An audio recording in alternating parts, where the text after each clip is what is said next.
Bonjour à tous, je vous propose aujourd'hui de découvrir ensemble la photogrammétrie. Donc la photogrammétrie, ça peut être fait avec un appareil photo, un iPhone, ou avec des drones. On connaît principalement avec les drones. Moi, j'ai fait avec mon téléphone. Donc en fait, ça consiste à prendre des photos, différentes photos d'un objet sous un angle différent, et en fait de faire coïncider les pixels de la photo, comme on voit là sur l'exemple, et ces pixels en fait sont triangulés en un modèle qu'on voit au centre, qui deviendra un modèle 3D. Donc l'objectif, c'est de prendre des photos qui se superposent. Pour faire coïncider ces photos et donc utiliser la fonction de détection de pixels et de profondeur de pixels, moi j'ai décidé d'utiliser Pix4D, qui est l'un des logiciels les plus utilisés sur le marché. Donc j'ai fait des tests préalables avec 4 photos, 39, 69, 310, et autant vous dire que 310 photos, ça a pris du temps, le temps que tout coïncide. Et donc ce qui est intéressant, c'est que les photos peuvent être géolocalisées. Donc moi, mon iPhone permet de géolocaliser à peu près, à 5 mètres près. Après, les drones qu'on envoie en l'air, là, sont capables d'aller à des précisions, s'ils sont RTK, de quelques centimètres. Donc là, ça ça met à peu près les photos là où il faut. Donc, le logiciel a trois fonctions.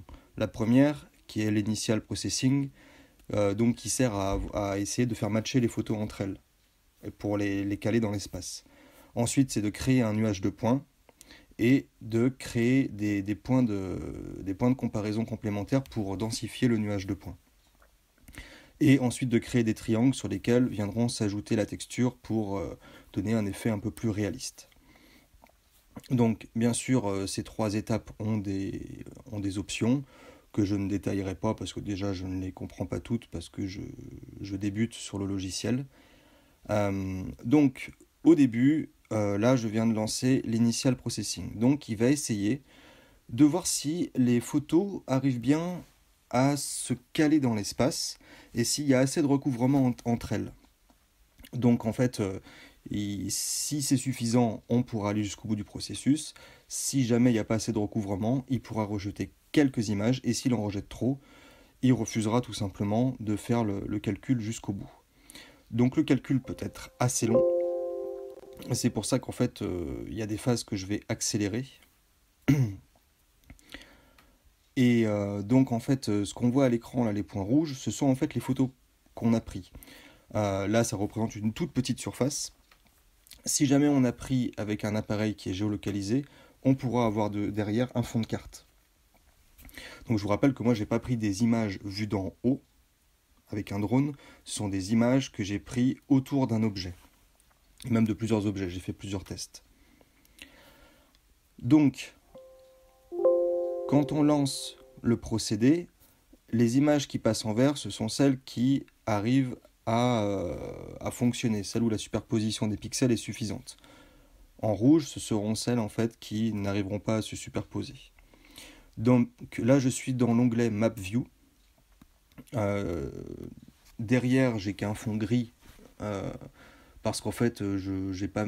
Quand on met l'option satellite comme on voit en haut, ça n'affiche rien en fait. C'est si on met l'autre option où on voit en fait un fond de carte IGN, là on arrive à voir quelque chose.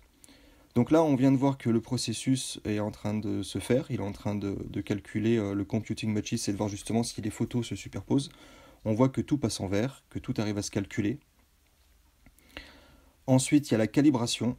On voit que là, il est passé à l'étape Initialize Calibration. Et en fait, ça veut dire qu'en plus des pixels qui se calent, il va recaler les images en 3 dimensions. Donc ça veut dire que si vous avez mis un angle de 30 degrés, il va mettre les photos à 30 degrés. Pour qu'on revienne sur l'exemple qu'on avait vu précédemment, où en fait il y aura les intersections de vue qui créeront justement le nuage de points. Ça veut dire que chaque pixel, à chaque fois qu'on a des photos qui sont proches, il va créer une intersection entre plusieurs photos pour créer un pixel. Et plus il y a de photos, plus l'intersection est précise et plus le point sera précis. Après, bien sûr, le calcul sera de plus en plus long. Là, il est en train de faire l'Optimize with Geo Information. Ça, en fait, ça veut dire qu'il va récupérer les informations de géolocalisation sur les photos. Et que donc, s'il a déjà des informations sur l'angle, sur le positionnement, et ben en fait les photos vont se caler entre elles, et si jamais il y en a une qui va pas par rapport à ce qu'il avait fait au début, par rapport justement aux superpositions de pixels, il va pouvoir rejeter quelques photos s'il y a des erreurs. Ça principalement c'est quand on fait de l'orthophoto, c'est qu'on prend des photos vues du ciel, qu'on essaye de les caler entre elles à plat, tout de suite ça les précale et ça facilite le calcul grandement. Donc ça permet d'avoir des photos mieux calées, d'avoir moins de déformations au sein du nuage qui va se créer. Donc là, le processus, je l'ai accéléré presque 5 fois. Une fois qu'il a fini, on voit que il a fait une étape qu'on n'a pas vue, qui est la densification des points du nuage. Euh, Parce qu'au début, il fait une première étape dans l'initialing processing, il fait vite fait, il prend quelques pixels pour être sûr que ça colle. Ensuite, là, ce qu'il est en train de faire, c'est de densifier le nuage de points une fois que les photos sont calées. Là, on voit que les photos ont été calées dans l'espace. On voit en fait que j'ai juste pris des photos en tournant autour d'un objet, en faisant un arc de cercle. Les photos en rouge sont celles qui ont loupé, et celles qui sont en vert, c'est représenté par les sphères, sont celles qui ont matché. Ça veut dire que les intersections de pixels entre les photos fonctionnent. Il y aura des points derrière, pour les points qui ont été pris au-delà de l'objet, et il y aura des points dedans. Les points qu'on voit là, ce sont en fait les points de la voiture, et ce sont les points d'initialisation. Ce sont en fait les pixels que vous voyez, là ils sont énormes, c'est pour qu'on les voit, on peut en fait les réduire. Mais on voit déjà voilà, qu'il y a une centaine de pixels au milieu, et qu'en cliquant dessus, on voit où est-ce qu'il l'a pris sur la photo. Mais pas sur une photo, sur une intersection de plusieurs photos. Donc il arrive lui à détecter voilà, des zones où il s'est dit bah là je le retrouve sur d'autres photos, donc je vais l'utiliser pour faire matcher. Donc là en fait voilà, comme vous voyez des fois c'est des éléments, on se dit comment c'est possible qu'il ait repéré. Ben voilà, c'est la magie du logiciel quoi. Voilà un bord noir. Et en fait ce petit bord, si on regarde sur les autres photos, ben voilà il est là sur la photo suivante. C'est pour ça qu'il est important de prendre des photos avec beaucoup de recouvrement, entre 60 et 75. Après, ça dépend le type de méthode, le type d'appareil qu'on a. Donc il est important d'avoir des photos quand même de qualité, mais plus elles sont de qualité, plus tout est lourd, ça c'est sûr. Moi, avec l'iPhone, j'ai des photos de qualité moyenne, mais qui suffisent amplement à pouvoir faire fonctionner l'ensemble. Après, le résultat, il n'est pas ébouriffant, mais j'ai déjà un résultat. Là, on voit en fait que c'est les photos du ciel derrière. Alors on n'aura pas tout l'ensemble qui sera refait. Vous verrez, ça ne fera pas un ensemble, on n'aura pas toute la scène en 3 dimensions, parce qu'il aurait fallu prendre des photos d'en haut, avec un angle de 30 degrés, il aurait fallu après prendre des photos périphériques tout autour, avoir du recul sur l'objet, et puis faire des tests, rejeter les photos qui vont pas. Donc voilà. Donc, comme on voit sur le côté, on a plusieurs onglets. Caméra, ce sont les photos. Raise, ce sont en fait les liaisons entre pixels avec les sphères. Tie points, en fait, ça ce sont ou T-point, je sais pas comment on dit. En fait, ce sont les premiers points de maillage qui créent, en fait, qui sert à recaler vite fait les photos. Ensuite, on voit que là, on peut régler la taille des points, justement pour si on n'a pas forcément envie de les avoir énormes sur l'écran. Ensuite, on a les point clouds qui sont en fait les points de nuage. Donc on verra qu'il y aura une densification de ces points qui va se faire ici dans l'étape suivante. Et ensuite, plus bas, on a triangle meshes. Et en fait, ça va être une triangulation entre points qui va créer une surface. Et sur cette surface, il va y avoir un plaquage des photos. C'est pour ça qu'il faut que les photos qu'on prenne n'aient pas de variation, voilà, que ce soit des nuages qui soient sur le dessus, et ainsi de suite. Donc là, je vous ai accéléré le processus. Là, au niveau du rendu, donc là, en fait, on va rajouter ce que je vous ai dit, les points de densification du maillage et les triangles. Donc, je réduis les points, ça ne sert à rien. Donc, chaque pixel créé, ainsi, est aussi colorisé en fonction de la photo. Donc là, on aperçoit déjà un petit peu la forme de la voiture, très légèrement. Là, je rajoute en fait les points de nuage.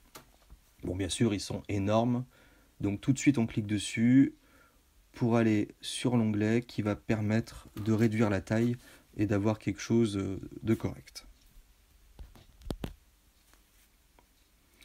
Tout de suite, voilà, on a une densification. Alors on voit qu'il y a des loupés, ça sera au niveau des vitres qu'il y aura des loupés, mais là, tout ce que vous voyez, ce sont des millions de points. Alors on voit qu'ils ont pas tous, ils sont pas tous, il y a des petits défauts. On voit qu'en fait ça plaque pas tout à fait sur la carrosserie parce qu'on n'est pas au millimètre près. On doit être l'ordre là d'1 ou 2 centimètres, ce qui est déjà exceptionnel avec des photos prises comme ça à l'arrache autour d'une voiture. Et là, je rajoute les triangles qui vont venir compléter les vides entre les pixels pour créer une surface lisse. Donc le temps de chargement est assez long parce qu'en plus de rajouter le maillage, il va aussi rajouter la texture. Et là, comme vous voyez, tout de suite, ça comble les trous. Alors ça n'évite pas les déformations, hein. On voit que le coffre est complètement déformé. Mais c'est dû aussi que j'ai pas forcément dû bien prendre les photos et surtout que je me suis approché, éloigné de la voiture pour tourner autour, alors qu'il faut en fait une distance constante autour de, autour de l'objet qu'on essaye de scanner. Donc on voit bien les défauts. On voit bien aussi que les ombres ont perturbé un peu tout l'ensemble. Mais on reconnaît la voiture. On voit aussi qu'il y a un petit peu l'arbre qui a été pris en 3D. Alors c'est sûr que ça demanderait du nettoyage, que ça demanderait des... Enfin voilà, là on ne pourra pas avoir un objet complètement parfait. Mais ça marche avec juste des photos prises avec un iPhone. Après j'ai des exemples suivants qui sont bien plus parlants. Là après voilà, j'ai pas fait gaffe que les ombres perturbaient. Et je pense aussi qu'il y a mon ombre qui est passée devant et qui a perturbé la reconnaissance. Alors après, il est possible justement de plaquer des textures différentes, monochrome, color. Ça après, c'est utile. Voilà, comme en topographie, l'altitude, ça sera plutôt utilisé quand on utilise une modélisation de terrain type carrière, voilà, pas pour un objet en 3 dimensions comme ça. On peut créer des trajectoires. Donc ça, c'est la trajectoire, je me suis pas fait flic, hein, c'est la trajectoire de la vidéo. Alors, ça déforme un peu, des fois, je ne comprends pas pourquoi, c'est pas tout à fait parfait, mais ça permet voilà, de faire une animation rapide. Parce que j'avoue que pour l'instant, l'animation vidéo, j'ai eu du mal à créer une trajectoire propre. Donc voilà, j'ai laissé faire de manière automatique, c'est plus ou moins propre, mais c'est rapide. Et de toute façon, j'arriverai pas à faire mieux. C'est ce qu'on voit en fait le trajet en vert au-dessus, avec les angles de prise de vue qui je pense aussi, voilà, il y a des déformations à l'arrière, on voit que ça faisait un peu n'importe quoi la caméra, je pense qu'il a eu du mal à caler les images. Euh, Donc voilà ce que ça donne, on peut faire un export du rendu, ça fait en plein écran, voilà, ça fait plus propre. Alors on voit que par exemple derrière le balai, c'est pas le balai, c'est quoi devant? Ouais, je sais pas, il y a eu une déformation devant, mais je pense que c'est dû à des ombres. On voit aussi dès qu'il y a des choses transparentes, il a du mal à mettre une profondeur. Voilà, ça après de toute façon, c'est avec l'expérience d'en faire pas mal pour voir. Après le rétroviseur est plutôt propre, hein, on a devant, derrière. Donc en autre exemple, avec plus de photos, voilà, donc mon fils, je voulais voir ce que ça donnait sur un visage. Donc on voit déjà qu'au centre, en ayant pris des photos avec plus de recouvrement, tout de suite, les points automatiques, donc les T-points, on voit qu'il y en a déjà beaucoup plus. C'est déjà beaucoup plus parlant. Euh, donc peut-être que ça veut dire aussi qu'en ayant plus de recouvrement initial, il a mieux calé les photos, et qu'en ayant mieux calé les photos, et ben en fait, on aura un résultat final un peu plus prometteur. Après, la photogrammétrie, elle est utilisée plus particulièrement à mon niveau avec des drones pour faire du terrain. On n'est pas à une précision de ouf. Si on est à 10 centimètres près, franchement, on s'en moque, on s'en rendra même pas compte. Là, je suis en train d'essayer de faire un visage. Et tout de suite, en fait, on imagine que pour avoir un visage non déformé, on est plus ou moins d'ordre centimétrique. Donc voilà, donc là je vous ai passé toutes les étapes d'avant, là, un et 2.